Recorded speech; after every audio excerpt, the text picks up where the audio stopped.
said. We had some feedback that people were interested in learning on how to buy a house, how to get a mortgage, how to get a good broker, all of that information about real estate. And all of that, we started catching on that there's a lot of questions about investment. I can't tell you anything about investments, not even on my money. So we brought in a professional. Mr. William Coates is here again from Prudential, and he's going to give you some information about investments in real estate, but he also would like to just open this up versus the last time we were holding questions at the end. This time, as he's talking, if you have questions, please ask him because he'd like to stay on topic. There's a lot of topics to cover. So with that being said, I'm going to turn it over to Mr. Coates. Thank you for coming. Thank you, thank you. First of all, I'd like to thank everybody for coming out. I'd like to also introduce myself. I'm William Coates with Prudential Preferred. I've been a real estate agent and broker for 13 years. I currently manage the Marshall and Battle Creek offices as well as act as the associate broker there. So I kind of have a hand in all of our agents and what they do on a day-to-day basis. So prior to that, I've always been an agent that has focused primarily on investment buyers and invested myself. I have personally owned commercial properties, rental properties, land contract sales, bare land. I've done a number of flip transactions. Some of them really extensive rehab projects, some of them very simple paint and carpet type rehab projects that we've done those all over the state. We've done them as far north as Alpena and even into Indiana a little bit. So we've got a good background there. So I've done a little bit of everything. There's definitely a lot of opportunity for people in this area to get their foot in the door with investment properties. That it's kind of a barrier that you have in other geographic areas. You know, if you were wanting to invest in real estate in California, you'd be hard pressed to do it unless you were making, you know, really good six-figure salary, just because the base starter home is typically $150,000 in some areas. So it's a great opportunity here for people to get the ball rolling and move into whatever area of investing they want. Most people, obviously, rentals become the most common form of investment real estate that people around here own. And there's a lot of pros and cons to that. My favorite vehicle for real estate investment has been the land contract resale. Basically buy a property for cash and resell it on a land contract to earn interest income. So I can talk a little bit about the pros and cons of those two strategies. But first of all, I'd like to kind of talk about the different ways to locate properties. If you're interested in buying a rental property, you've got a plethora of different avenues to look. You can look at homes that are for sale by owner, homes that are listed with realtors, homes that are at estate auctions, homes that are at foreclosure auctions by a third party, homes that are at foreclosure auctions at the actual courthouse, judicial foreclosure sales. There are also tax foreclosure sales. And actually, the first one of those will be held for this county August 12th at the Holiday Inn. That's a great way to get your foot in the door. There is some risks involved in that too, though, so I'll go over that a little bit also. The other, yep, 12th of August. Yep. Now there'll also be not just a lot of ways to locate those properties, but a lot of different things that you can, again, do with those properties. Leases and lease options are another lucrative way to make money off of real estate. Again, also has some risks, so I'll go over that a little further too. I think I'll start with the pros and cons for rentals. How many, does anybody here currently own rental property? Okay, a few of you. I can definitely tell you that tenants have their trials and tribulations. Sometimes you become the police. You know, they'll call you with a noise complaint before they'll call the police. They'll call you with issues that, you know, it gets kind of stupid sometimes, but you'll find that that's one of the definite cons of owning rental property is you sometimes become mom and dad to your tenants. Definite con with rentals is maintenance. You know, if a toilet breaks at 12 in the morning, you're going to probably have to go out there and have it fixed, or you're going to have an angry tenant. Management. You do have to manage and document all your payments, manage and document all of your expenses. So that gets a little cumbersome. You also are limited. You probably have to be within your own geographical area. One of the rentals that I own is about an hour away from me, and it becomes a problem when you have to do routine maintenance. So, you know, I've gotten the call at 5 o'clock on a Friday when I've got things to do telling me that there's a kitten stuck behind the vent and the tenant's breaking out the chimney.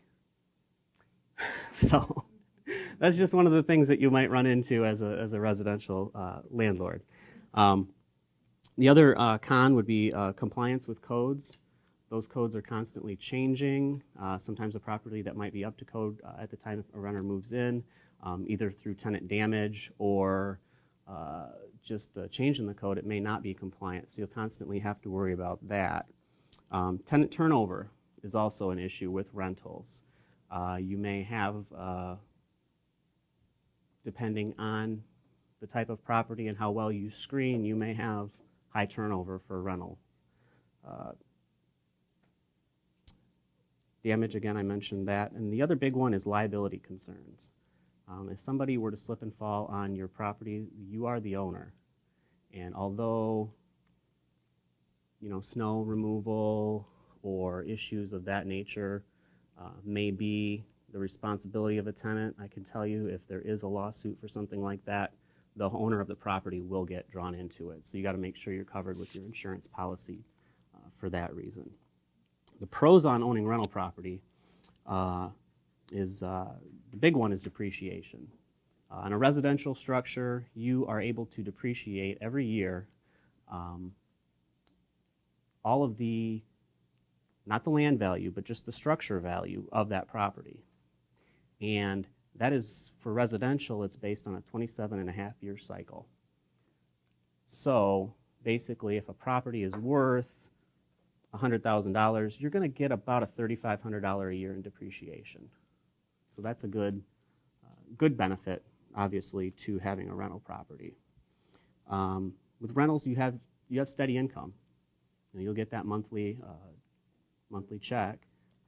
There's sometimes problems with that. I always tell people when you are evaluating a rental property, at least allow about a 25% vacancy rate just to be safe, because you will have those problem tenants from time to time where you have, you know, sometimes a 2 to 3 month process to evict.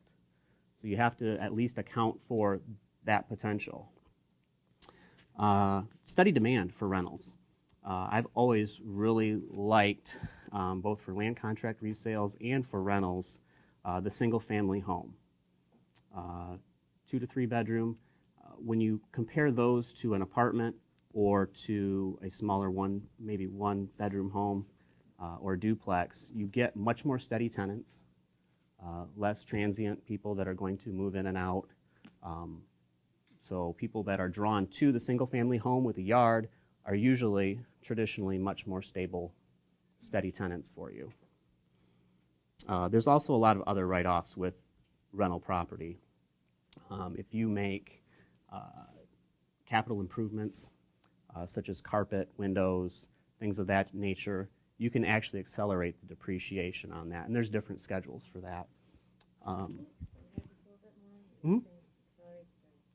Depreciation, yes. Like if you had, I'm not an attorney, I'm not a tax advisor, I'm not a CPA spiel, but I will right now. There are different depreciation schedules that you can do for, like if you were to carpet a property, because the useful life of carpet is a lot less than that of the entire structure, you can accelerate that depreciation to I think like 5 years. So if you were to spend $2,000 on carpet, you could depreciate that much quicker. So you could do $400 a year to knock down your tax liability.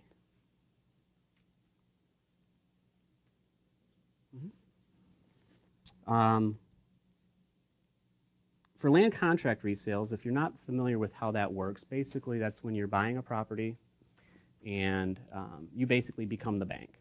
Whereas in a normal transaction, you're paying, you buy a house from Bob Smith, then you get a mortgage from Wells Fargo, then Wells Fargo writes the check to Bob Smith for the house, and then you pay Wells Fargo back with principal and interest over a 30-year term for that house. Wells Fargo is the note holder for that house. Now, in a land contract situation, if Bob Smith sells you the house, you pay Bob Smith monthly principal and interest payments for that house. And the big benefit to Bob Smith there is, number one, he can sell his house for usually top dollar because when you open it up to land contract purchasers, you get a lot more potential buyers and buyers that might not qualify for regular financing.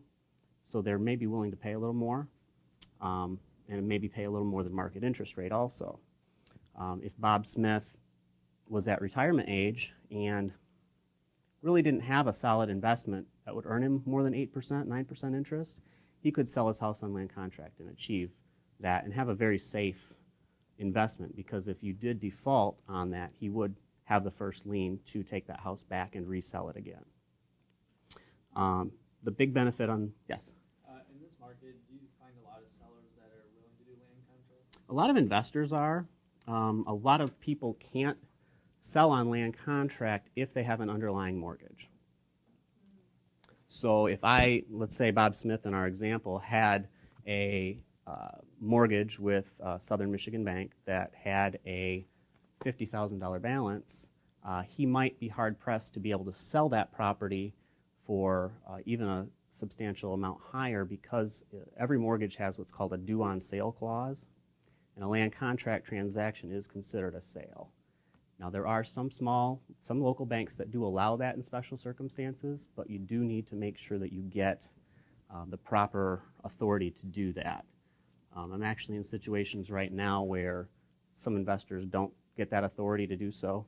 They will sell a property on land contract with an underlying mortgage, and then when they stop making their mortgage payment, that land contract buyer is circumvented and the foreclosure takes place. It's kind of a bad situation to be in, but yes. So here's the scenario. If I own this house and all I want to do is dump it, I mean, I want to get what I owe out of it, or maybe even a little less. Is it best for me to do this land contract, but now you're saying I might not be able to do that because I have a mortgage on it right now? Yes, if you have a mortgage on it right now, I can say for sure that the land contract terms, if you were looking to do a land contract, if your bank was agreeable to it, they would definitely want to see that the land contract is recorded. They would also want to see that the terms of the land contract, that they are more, basically that the interest rate's higher and that the balloon is later than your payoff, so that you didn't run into a situation where the land contract was paid and you still had an obligation to the bank. Can I use my other house that I don't have a mortgage on as a thing to say, hey, I don't have a mortgage on that house? You'd have to talk to your loan officer on that, but it could be a possibility. It could be a possibility, and there might be enough equity to pull out of that too. Which actually, that brings me to another situation where if you are looking to finance investment property, there's a lot of different avenues. You can borrow money from a commercial lender. They will typically put liens on the property. If you're in a good financial situation, have some assets and good credit, there are some commercial lenders out there that will maybe set you up with a line of credit. Typically, commercial loans will have higher interest rates, but for commercial and for investing in real estate, rentals, flips, they're a good tool because of the costs involved in a commercial line of credit. You have less origination fees, and you know with certainty that you're approved. The other tool that I see a lot of people using, and it's usually the best one, if you have your primary residence and you have some equity built up, meaning you have quite a bit more value than what you currently owe on the property, a lot of people will take a home equity loan out on that property to purchase a rental property. And that's a great, great way to do it. Number one, because you can make your offer with if you have a home equity line of credit that is approved and extended to you, that's basically saying that you're good for that cash. And you can make an offer to a bank as a cash buyer in that instance, which is a very, very good negotiation tool. They will take your offer very seriously, and you can, if you're competing with other offers, be in a good position. The other huge benefit to that is that interest that you pay is completely on your primary residence, which means even if it's a higher interest rate than your first loan, that's additional home interest that you can deduct every year on your taxes. So that's an awesome benefit. It kind of doubles up your investment capabilities there. So the same type of thing would be if I'm thinking of refinancing my primary residence to make it for a larger mortgage than what I owe. You know, a cash out refinance. Yep. Yes. I have an example. We purchased a house for around $50,000 at a sale. Fixed it up, cleaned it up, really a beautiful house, nice little brick house, didn't need a whole lot of work. We put about $20,000 into it, sold it for over 90. I have a home equity loan of, it was around 50. First, we sold it on land contract for about 2%, actually about 4% higher than what my home equity loan was. Right. I'm getting money to pay that, but that money, every payment he makes goes directly to my home equity loan, which is almost enough over the Yep. years. And then how much more time do you have left on the land contract? It was actually for 2 years, but he couldn't refinance right away. So we're just letting him carry it out because he said he's paying on time Yep. every single month. Yeah, and that is one element of a land contract is you typically will amortize that loan as if it were a long-term loan, but you do typically see people put a balloon, which is when they have to fully refinance or pay it off in cash.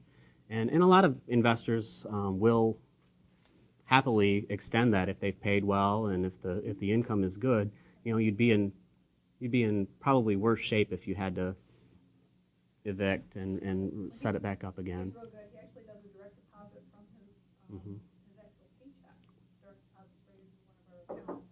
So they make money for paying out. And that's another huge benefit is you're borrowing money at a low interest rate. Put some sweat equity into it, put some money into it, but you're able to make a good spread on the interest rate because of your good credit situation and being able to pull that money out of your house. So that's a huge benefit right there. That's One other suggestion for us that works here, we can also borrow against our retirement. There's 2 ways we can borrow against that too. And we're actually paying ourselves back right. when we borrow against it. So Yep. there's another option for a very low interest loan. One of the problems with that, so you pay the money back borrowed from your TSP, you're not allowed to contribute. So you miss any of the market's upswings or anything until you fully pay back the loan. You're not allowed to put anything into it, Right. so you're losing ground in the overall to your future. If you've got only a few years, then it might not make a difference. But if you're just starting, you might want to look at it because you're going to play catch up for a long time. Yeah. Here's an idea of an example too of a land contract sale and how those balloons work out. If you were to just sell a house for $50,000 tomorrow, you know, obviously if you were, let's say you bought a house, fixed it up, and you put $20,000 into it, you bought it for 30, put 20 into it, and it's worth 50. If you were to sell that house for $50,000 tomorrow, you might have, now let's say you actually had some some gain off of it, you'd have a short-term capital gain on there. And your short-term capital gain is typically your marginal tax rate. So it could be 30%. If you do a land contract, which is an installment sale, that asset is held for more than a year, you're basically earning interest income. Interest income is 15%, which compared to most investment and capital gains is a very, very favorable interest rate, or excuse me, tax rate to be hit with. On a land contract, if you were to sell that house for $50,000 at 8% interest and have a 5-year balloon payment, meaning it has to be paid in full within 5 years, in 5 years you're making nearly $20,000 in interest because it is amortized and all your interest is front-loaded. So waiting 5 years to get an extra $20,000 is very, very lucrative. It's another reason why I really like the land contract resales. The land contract resales, as opposed to a rental, much more hands-off. If you don't want to be burdened with the toilet leaking at 12 at night, with tenant issues, with turnover, a land contract resale can be the answer to having something similar as a rental. The big downfall on those is if there is a default situation, it can be difficult to clear the title on it. So you will need an attorney to help you out with that. The other issue with that is at the end of the term, you do no longer have that property. It will be your land contract vendee or buyer's property. A lot of people buy rentals because of the aspect of having, at the end of their retirement age, where they're getting to the point where they want to start phasing out of being landlords, they can then sell that property. But I will tell you that having single-family residential properties as your rental portfolio definitely helps the end game of when you do want to sell, because if you have multifamily properties, there is much less demand for those. And keep in mind, too, you're not necessarily going to be selling to the owner-occupant. You're selling to another investor. So another investor is obviously going to be a little more shrewd with their buying decisions. So, so basically, my two favorite avenues are the rental single families and the land contract resales are the two most common and probably the best. For me, I'm very busy with my job. Managing a rental is not easy with my time constraints. So that's why I prefer the land contract. For other people, if they want to do the land or the rental management, it's not as big a deal. To get rid of something, land contract's the way to go. You can, I mean, if I just want to get rid of it. yeah. Mm-hmm. Yep. It's a great way because in the last 7 years, we had an awful lot of foreclosure in the area. And a lot of the people that I find that got foreclosed were not necessarily foreclosed on because they were irresponsible or even really have credit issues. They left their house because that house is not worth what they paid for it, or even close. So giving somebody that was in that situation a second chance to buy on a land contract, they will really embrace that and in most cases take great care of the property, improve it, and typically be able to give you a decent amount of down payment so that you're protected. So, in your experience when you've done land contracts, do you usually draw up your own paperwork for the new owners? Or do I have, but an attorney is probably the best way. Our office can do it. We typically, if you had a buyer for a land contract property, we do it for about $1,000, and typically an attorney would charge I'm pretty sure close to the same. Yeah. We can also market properties as land contract purchases if desired. You can go on the internet and find land contracts use, Mhm. and then fill it out yourself, but you never use the standard or balloon. Right, right. It can get Something you have to write complicated. in It can yourself. get complicated to properly record a land contract. You have to have your ducks in a row. You have to have the legal description written properly. You have to have all the terms spelled out properly. Those standard forms work. I don't use those. I have my own form with some special clauses that I've used to protect myself, and believe me, they're good clauses. You know, some clauses as far as repairs. You know, when you sell a house on land contract, you want to make sure that you're protected against somebody making major involved repairs without your consent. You know, I've walked into a house after a default and found out that they took out a supporting wall and the house had caved about a foot. So definitely having that clause in there is good. I've had a house burnt to the ground and having the insurance clause properly stating who is responsible for the insurance is important. That was an expensive learning Can you experience. purchase insurance if you have a land contract? Yes, land contracts, you can have the insurance paid for by the vendee or the vendor. You know, like if you have a rental property, the owner can have insurance on it, Mhm. and the tenants can also have rental insurance. Yep.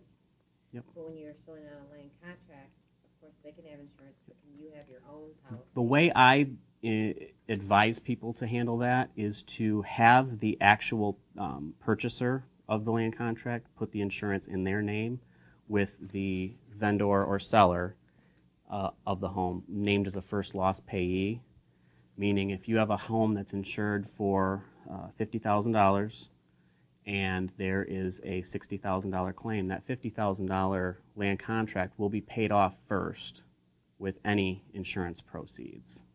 So if you're named as a first loss payee, that's a good way to do it. I have been bitten by carrying the insurance in my personal name, and because when you've got a lot of properties out there, I've had one person that made a fire claim, a water damage claim, and because I was the insurance holder, it ended up going on my insurance rates. So now I saw my insurance rates on my cars and my own home go up and my other properties. So having them carry it in their name is the best route to go with that. But name you as the. First loss payee. Yep. Yep. Going back to rentals, there are specifically in Battle Creek a couple code compliance. We do have to, if you have a rental within the city of Battle Creek, it does have to be registered with the city. And you have to have either yourself or somebody that lives within 25 miles named as the manager of that property and the emergency contact when you register that property. There's a nominal fee to register your property. But if anybody lives outside of a 25-mile radius of here, you do have to have somebody local to monitor that property. What did you call them? The city of Battle Creek Code Compliance. Not the person within 25 miles. I believe they call them a manager of some kind. Just basically a rental manager. $50, and yeah. if you don't do it ahead of time, they charge you $5. Yes. Yeah. If you voluntarily do it, they cut you a break. If you get found out, they'll hit you, and they will find out eventually. How the city usually finds out is utilities.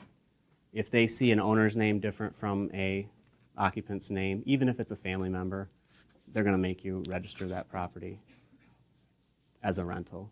And you can probably say, no, it's my son, he's living there. They're still going to make you comply with that. That's been my experience. The other very, very important thing, and this is a very, very, very important thing, if anybody buys a property in the city of Battle Creek, over the last couple of years there is a vacant and abandoned structures policy. And what that basically states is that if you're buying a property, let's say it's a foreclosure, or just a property that was a rental and tenant moved out, the investor is now ready to dispose of that property. If it sits for approximately 90 days, code compliance could slap a tag on that house and deem it as vacant and abandoned. Some of the things that trigger that are tall grass, code compliance officer, a complaint from a neighbor, or utilities being off are some of the things that tip them off to that. Once that property is tagged as such, that property has to be in full compliance with state and local codes.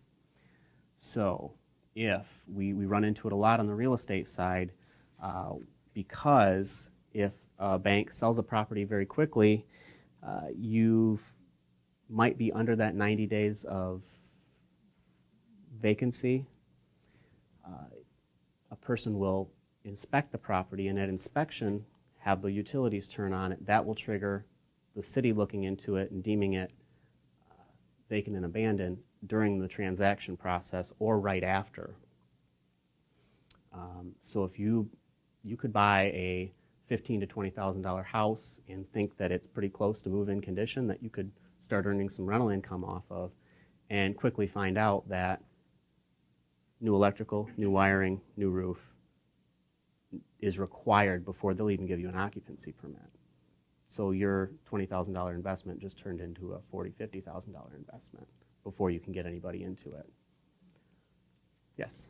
Around where I live, there's a lot of vacant and abandoned properties that have been tagged. How easy are those to purchase?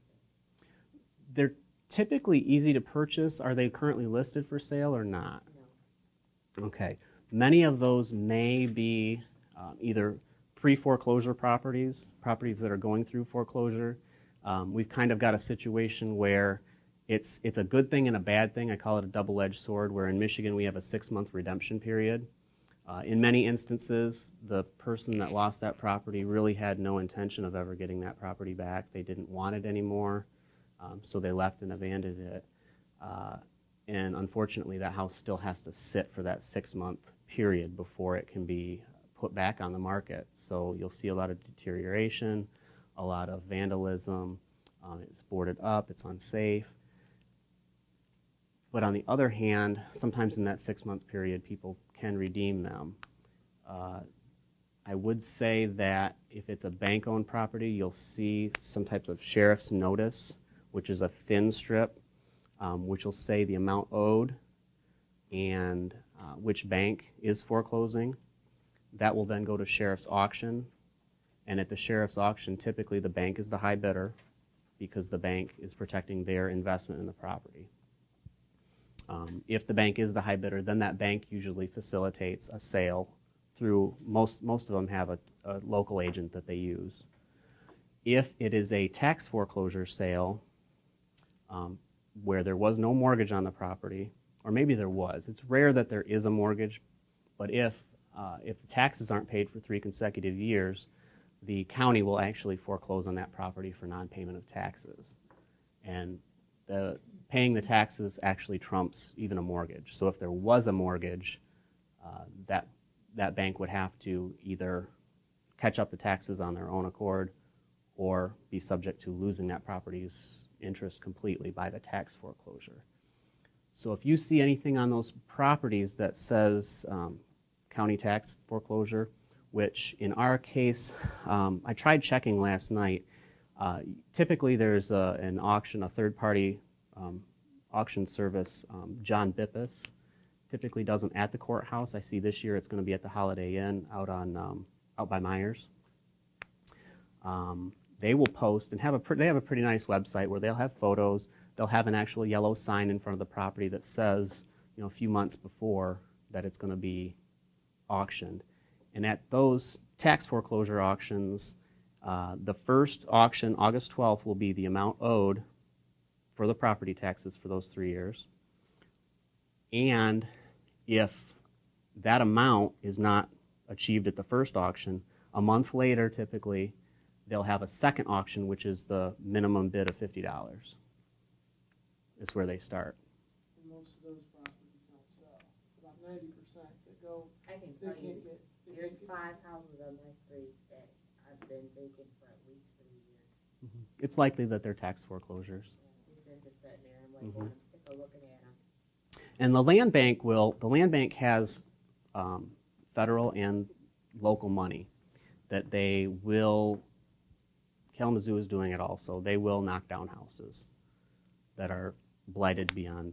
Yeah, they're trying to get these sold, because they're nice houses, basically, they just been, people just walked away from them. Mm-hmm. They've been sitting empty for 3 years, they got issues. They just been vacant. The house has issues now. Yeah, I know. Yeah, that's the unfortunate thing is when these houses do sit for that long, even a nice house that sits for 3 years, Now their plumbing's gone and the heating and the air it's, conditioning. yeah. I There's, bought 2 houses for the tax sale, Mhm. and one of them, when we got the keys to get in, because you can't get in, can't see the house until after you buy it.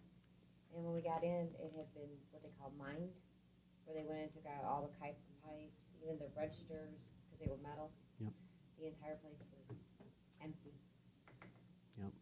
it's a huge risk that you take when you buy a tax sale property. Yep. I mean, if you buy from a traditional bank, you have the opportunity to go into the property, inspect it, you know, even maybe have, in most cases, have utilities turned on to inspect. With those, it's shaky. Some people do break into them to inspect them before. I know they do. And I honestly can't blame them for doing that if they're going to spend some money on it. To buy a property at tax sale, you do want to see what's inside, but it can be dangerous because sometimes there are vagrants living in the properties or things of that nature. People were living in them. Yep. Sometimes it's the people that still technically own the property that just haven't paid the taxes. The other issue with a tax sale purchase is that you don't necessarily have clear title to that property. You have tax title, which is good enough that you do own the property. But if you were going to do a traditional resale and somebody was going to mortgage that property and get title insurance after, say, you rehabbed it, you will need an additional title policy. There's a company, Tax Title Services, out of California that does that. It costs about $1,500 to $2,000. And what they do is because of a tax foreclosure is not like a normal foreclosure, in order to ensure that title, they have to make sure that everybody was properly served notice that had an interest in that property.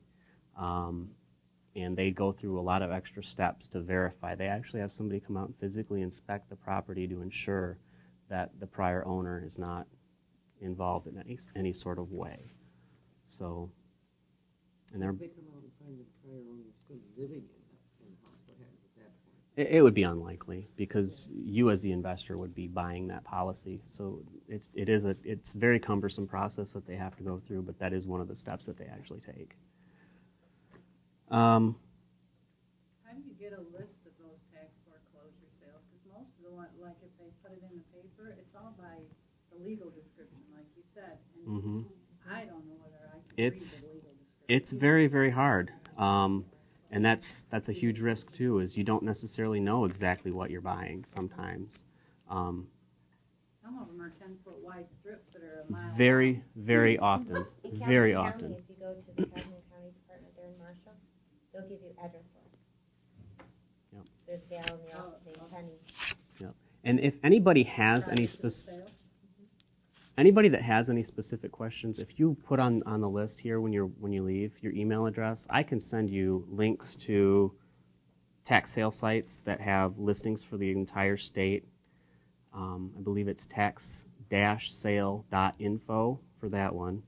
But I can also give you links to Freddie Mac, Fannie Mae, HUD, some of the auction sites that I've used to locate properties. Some of the USDA has a great investment strategy. What they do is they actually, when USDA forecloses on a property, they shorten the amount owed, and actually sometimes they'll send them straight to sheriff's auction with a $3,000 minimum bid, and it might be a house that's worth $25,000. They do that with the intent of getting investors to wrangle up a lot of interest and go to that auction at the courthouse, and they never have to even foreclose on it. So yeah, if anybody has any questions on specifics like that. A lot of those sites that I've looked at require a credit card, and I'm not putting my credit card on any of those sites. There are, yep. I will tell you, auction.com, Williams & Williams, and Hudson & Marshall are 3 third-party auction sites that are fairly reputable. They all deal with Freddie Mac, Fannie Mae. They've been around for a while. So, but a lot of those auctions, aside from Hudson and Marshall, I find do still have reserves that the banks will have to approve. What can you tell me about? My bad. Are you finished? What can you tell me about the website, Southwest Michigan Regional? I think it comes out to Swimrick. Yep, that is our MLS system. That is the best tool for finding investment properties. That is real time. If you look on Zillow and Trulia, they're good sites. They're very easy to use on your mobile apps and on the internet. But that information is not derived directly from our MLS. So sometimes that information is a little stale. Sometimes it's a little delayed, and it's not as accurate or has quite as much information. But it's a little more user-friendly for the average individual. And I'm sure you guys have all heard of the Trulia and Zillow. Swimrick? SWMRIC.com.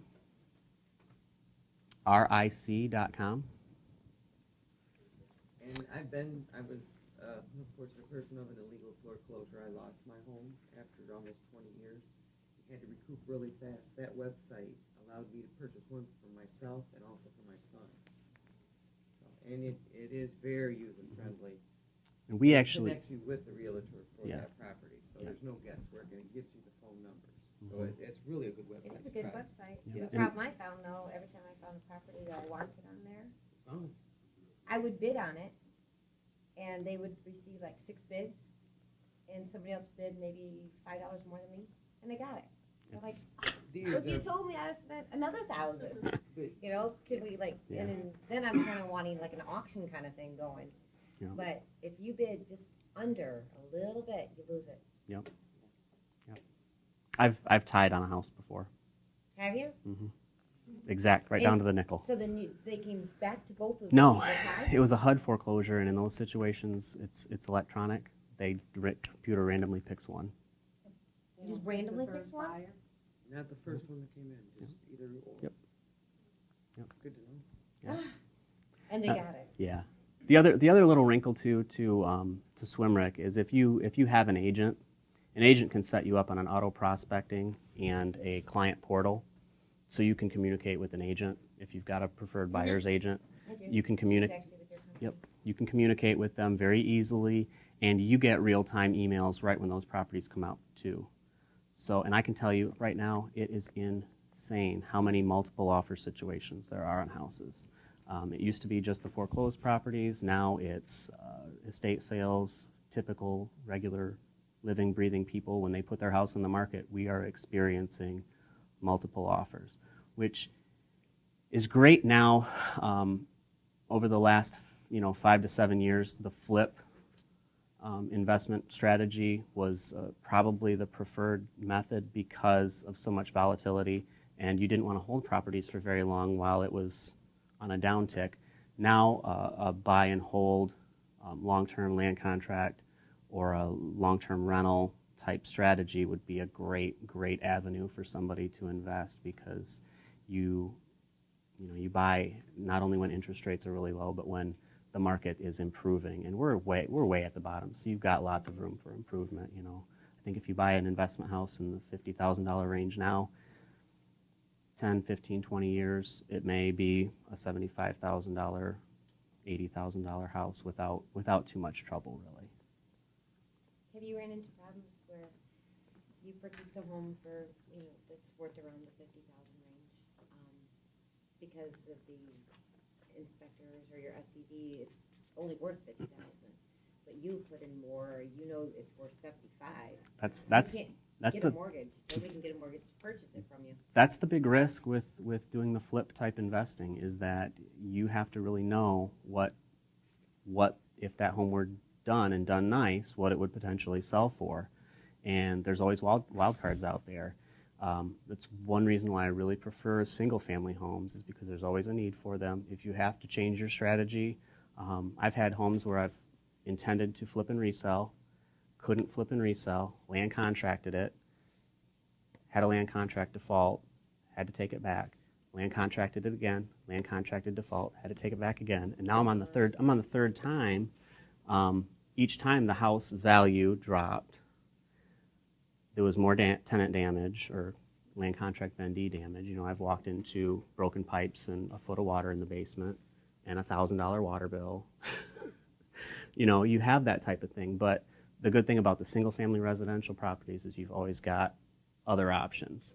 You know, I've taken a flyer on some commercial properties, and because there's obviously not as many commercial buyers and commercial is really slow and has been for quite a while, that you see long market times, and sometimes you maybe break even, sometimes you lose a little money on those.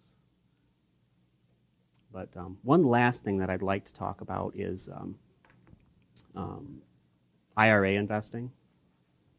And you can actually now invest within an IRA in real estate. It's called a self-directed IRA. Entrust, Equity Trust, and I've got some information too on another company.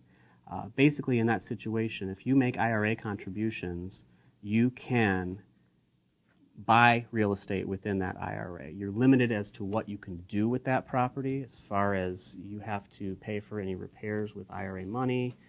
There's a lot of intricate details, but the big benefit on that is any rental income that you receive from that, or any profit from a resale, it's not tax-free, but it's tax-deferred, meaning you don't have to pay taxes on that.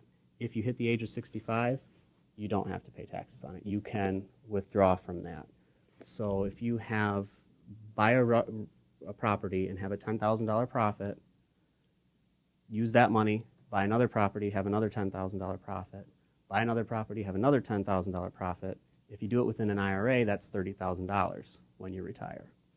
If you do that at an average tax rate of, say, 25%, that first one, at $10,000, turns into $7,500, which means you have less money to do that next investment, which means you have less money to do that next investment. So doing it within an IRA really kind of kickstarts your money. You can't do it with CSP. I did do a couple with you on that, but you can't use your TSP until you retire.